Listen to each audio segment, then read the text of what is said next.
Good morning and welcome back to my channel Soma simple lifestyle blog. তো guys, ঘড়িতে এখন সকাল 6টা বাজে। আজকের ব্লগটি এখান থেকে স্টার্ট করছি। তো রোজকার মতন আজকেও আমি ব্যায়াম করে নিচ্ছিলাম। তো ভাবলাম আজকে তোমাদের সাথে এখান থেকে স্টার্ট করি। তো এই যে দেখো, ব্যায়াম করে নিচ্ছিলাম।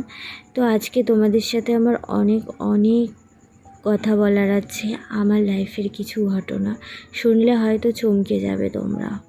তো যাই হোক, দেখো ব্যায়াম হয়ে গেছে। এখন আমি ড্রেস চেঞ্জ করে ফ্রেশ হচ্ছি। তো ব্রাশ করে নিচ্ছিলাম। ব্রাশ করার সাথে সাথে দেখো এখানে কিছু গাছও দেখে নিচ্ছিলাম। এখানে অনেক রকমের গাছ লাগিয়েছিল আমার বাবা। সবেদা গাছ আছে, বেলফুল গাছ আছে, আর এটা হচ্ছে বেগুন গাছের চারা। আর আমার মা এখানে দেখো না, পুরো বৃন্দাবন বানিয়ে দিয়েছে। অনেক তুলসী গাছ লাগিয়েছে। তো আগে জানো তো, আমাদের বাড়িতে একটা তুলসী গাছও ছিল না। কারোর বাড়ি থেকেই চেয়ে আনতে হতো।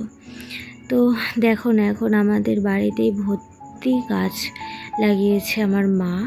আর এখানে আমার বাবা দেখো আকন্দ ফুল গাছ লাগিয়েছে, নীলকণ্ঠ লাগিয়েছে, প্রচুর ফুল গাছই লাগিয়েছে। অনেক ফুল হয়, আমরা একা নিই না, সবাই নেয়, প্রচুর ফুল। তো গাইস, এখন আমি ঘরে চলে এসেছি। আর আমার মা এখানে সকালবেলার ব্রেকফাস্ট বানাচ্ছিল। তো ব্রেকফাস্টে আমি বেশিরভাগ ভাতই খাই। এটাও না আমার ছোটোবেলাকার অভ্যাস। আমি টুকটাক কিছু খেয়ে থাকতে পারি না। হ্যাঁ, মাঝে মধ্যে আমি ওয়েট লস করার জন্য ব্রাউন ব্রেড খেতাম, চিড়ের পোলাও খেতাম, এই সমস্ত খেতাম। কিন্তু আমার জানো তো, একদম পোষায় না খেয়ে। ভাত না খেলে না আমার শান্তিই লাগে না। তো ওখানে মা রান্না করছিল, আর এখানে আমি বিছানাটাও তুলে নিচ্ছিলাম। তো গাইস, বিছানা তুলে নেওয়ার পর আমার মার এখানে রান্না হয়ে গেছে, আর আমি খেতে বসে পড়েছি। এখানে নিয়েছি ভাত, ডাল, পেঁয়াজ দিয়ে ডাল, আর হচ্ছে ডিমের অমলেট। তো আমি ডিমের অমলেটটা হাফ নিয়েছি, কারণ বেশ কিছুদিন ধরে না প্রচুর ডিম খাওয়া হয়ে যাচ্ছে। সবজির মধ্যে কুমড়োটা খাওয়া হয়ে যাচ্ছে বেশি, আর প্রচুর অ্যালার্জি হচ্ছে। আমার মুখের অবস্থা সেমন একটা ভালো না, জানো তো। তো ভাবলাম আমি ডিম খাবো, তো হাফ নিয়েছি, কারণ আমি ডিম খেতে ভালোবাসি। ডিম ছাড়া না আমি একটুও থাকতে পারি না। তো যাই হোক, অল্প করে নিয়েছি ডিম। তো খাওয়া হয়ে যাওয়ার পর এখানে আমি বাসনগুলো ভালো করে গুছিয়ে রাখছিলাম। তো বাড়ির ঘর না, আমার যেমনই বাড়ি ঘর হোক না কেন, একদম ভালো লাগে না ছিটানো ভিটানো। আমি সবসময় গুছিয়ে পরিপাটি করে রাখতে খুব ভালো লাগে। তো জানো তো, রাজপ্রাসাদ হোক আর কুঁড়ে ঘর হোক, সবসময় গুছিয়ে গাছিয়ে রাখতে আমি প্রচণ্ডই ভালোবাসি, আগাগোড়ায়। তো তারপর দেখো গাইস, আমি স্নান করে নিয়েছি। আর আমি বেশ কিছুদিন ধরে খুব তাড়াতাড়ি স্নান করে নিচ্ছি, কারণ এখন আমি সমস্ত রান্না করি, আর আমার রান্না করতে খুব ভালো লাগে। আগে আমি সেমন রান্না করতে পারতাম না, এখন আমি বড্ড ভালোবাসি রান্না করতে। তো দেখো, স্নান করে আমি এখানে পুজো দিয়ে নিয়েছি, আর আমি আমার গোপু সোনাকে আজকে এইভাবে সাজিয়েছি। তো দেখো, এখানে আমি একটু সবজি কাটার জন্য জল নিয়ে নিচ্ছিলাম। তো আজকে খুব সিম্পল রান্না হবে, রুই মাছ দিয়ে আলু দিয়ে ঝোল পাতলা করে।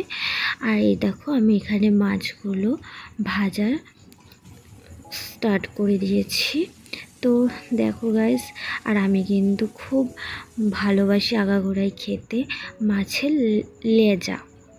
যে কোনো মাছের লেজা খেতে আমি খুব ভালোবাসি। আর বলতে বলতে দেখো গাইস, এখানে আমার আলু দিয়ে মাছের ঝোলটা রেডি হয়ে গেছে। আর এটা হচ্ছে আমি মশলা পটল করেছি। তো ওই মশলা পটলের রেসিপিটা আমি আর এক্সট্রা দেখাইনি, তোমরা তো কম বেশি সবাই জানো।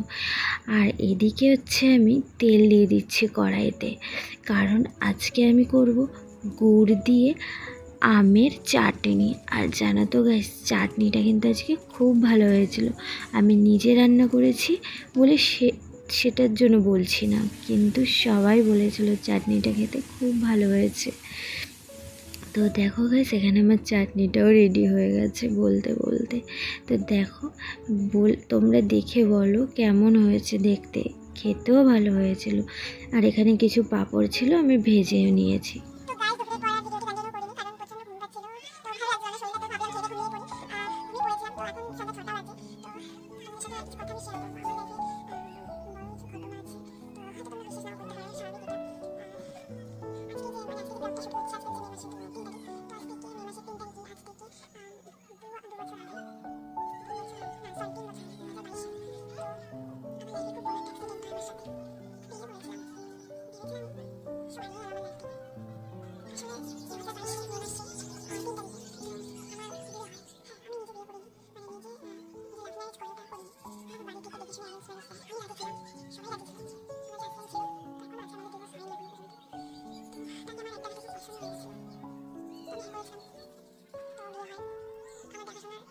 মাস পরে বিয়ে হয়। তো এখন তাড়াহুড়া করছিল। তাড়াহুড়ার মধ্যে কি কারণ আছে তাও জানতাম না। পছন্দ হয়েছে হ্যাঁ করে নিয়েছি। তো আমি সবার চেয়ে যেরকম সবার দেয়নি। ঠিক আছে সবার পছন্দ হয়েছে সবার লাইক করে নিয়েছি। তো ফ্যামিলি এত জঘন্য কি বলবো তোমাদেরকে। খুব মেয়েটা টর্চার শারীরিক টর্চার করেছে।